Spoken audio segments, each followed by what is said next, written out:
What's the cube root of 0.008? Most people fumble, but you will solve it in 5 seconds after this trick.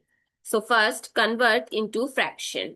So we can write this 0.008 as 8 by 1000. Now simplify the fraction. So 8 by 1000, if I'll divide both numerator and denominator by 8, we get 1 by 125. Now cube root of numerator and denominator.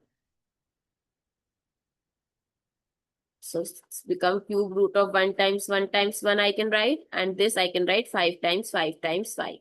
So it becomes cube root of 1 by 5 cube. So this becomes 1 by 5, which is equals to 0.2.